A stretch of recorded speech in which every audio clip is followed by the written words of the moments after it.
मोटे तौर पर जब से मैं आया हूं, लगभग 13,000 लोगों को, नौजवानों को नौकरी मिली है, सरकारी नौकरी की बात कर रहा हूं। और मैं सभा में चुनौती के साथ कहना चाहता हूं, एक भी नियुक्ति किसी दूसरे आधार पर योग्यता और पारदर्शिता के अलावा नहीं हुई। एक भी कोई किसी नियुक्ति पर उंगली नहीं उठा सकता।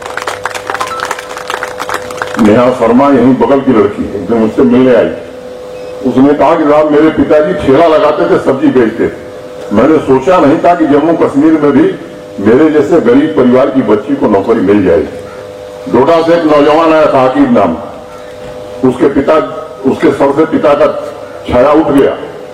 आया और कहा साहब मैंने तो कभी नहीं सोचा, उसे भी नौकरी मिल गई। तो अनेक इस तरह 20,000 पद हमने और विज्ञापित किए हैं। अब एक नया प्रश्न खड़ा हुआ है, जो विज्ञापन निकले थे उनको रद्द क्यों कर दिया है? लेकिन प्रेस में मैंने विस्तार से बताया, यहां इसलिए बता रहा हूं कि आप लोग भी अपने साथियों को बता दें। 2004 में जिन पदों का विज्ञापन हुआ था, अभी 22 आ गया, नियुक्ति नहीं हुई है। 31 अक्टूबर 2019 को स्टेट रीऑर्गेनाइजेशन एक्ट देश की संसद ने पारित किया। आरक्षण की व्यवस्था अनुसूचित वर्ग, पिछड़े वर्ग, आर्थिक रूप से कमजोर लोगों को नहीं थी, वो व्यवस्था अब यहां हो गई है। लद्दाख के पद लद्दाख को वापस दे दिए गए हैं। जो एक व्यवस्था चलती थी इंटरव्यू के नाम पर किसी को नौकरी दे देना, उस व्यवस्था को भी आते ही मैंने समाप्त कर दिया। अब क्लास 3 और क्लास 4 के पदों के लिए रिटन एग्जाम के अलावा कोई साक्षात्कार नहीं होगा। इसलिए उन पदों को हमने वापस लिया है। 2 महीने में हम विज्ञापित करेंगे और आने वाले 16 महीनों में इन सारे पदों को भर करके यहाँ के नौजवानों को नौकरी दे दी जाएगी। अब एक प्रश्न खड़ा होता है कि जिन लोगों ने उस समय आवेदन किया था उनका क्या होगा? ओवरेज हो गए, उनको भी वन टाइम रिलैक्सेशन दे रहे हैं। जिन्होंने आवेदन किया था उनको भी पूरा अवसर मिलेगा, योग्यता होगी तो निश्चित रूप से उन्हें भी रोजगार मिलेगा। लेकिन कुछ लोग हैं यहां विद्वान बहुत है, हम लोग हर चीज नहीं जानते। पावर सेक्टर है तो आरपी सिंह जी को बुलाया है, यहां एक पावर ग्रिड के लोग हैं, हमारे जम्मू कश्मीर के इंजीनियर हैं, जिनसे हम सलाह करते। जो बात नहीं समझ में आती विशेषज्ञ ही बताया, यहां हर चीज के विशेषज्ञ, किसी बात पर बड़ी विशेषज्ञता के साथ राय देना, मैं समझता हूं इससे बचने की जरूरत है।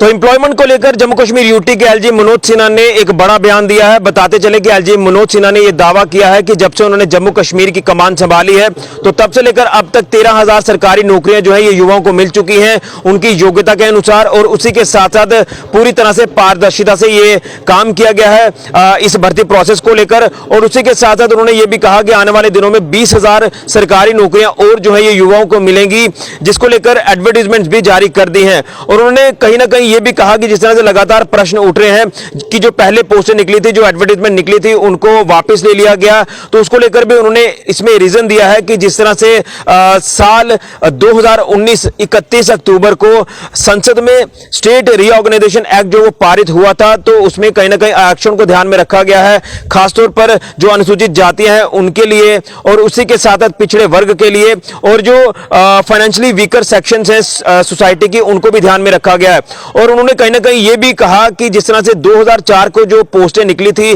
जो एडवर्टाइजमेंट जारी हुई थी, उनकी नियुक्तियां अभी तक नहीं हो पाई है, जहां साल 2022 चल रहा है।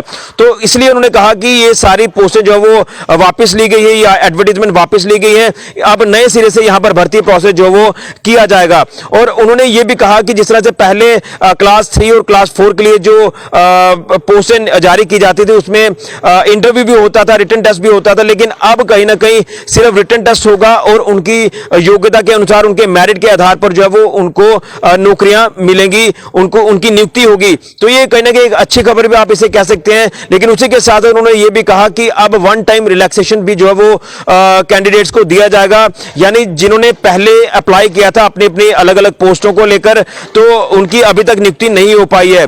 तो उन्होंने साफ तौर पर कहा कि अब ओवर एज जो कैंडिडेट्स होंगे उनको भी एक मौका दिया जाएगा कि वो भी अपने जो भी पोस्टें जारी की जाएंगी उसको लेकर जब वो अप्लाई करेंगे तो अपनी योग्यता के अनुसार वो यहां जो है वो नौकरी प्राप्त कर सकते हैं, जिसको लेकर एलजी मनोज सिन्हा ने ये कहा कि वन टाइम रिलैक्सेशन जो है वो अब ओवर एज कैंडिडेट्स को भी दिया जाएगा। तो कहीं ना कहीं युवाओं के हवाले से बात करें तो एक अच्छी खबर भी आप इसे कह सकते हैं कि अब पूरा का पूरा भर्ती प्रोसेस जो है वो जल्द शुरू होगा और नौकरियां जो है वो जम्मू कश्मीर में हमें देखने को मिलेंगी, युवाओं को ये नौकरियां मिलेंगी।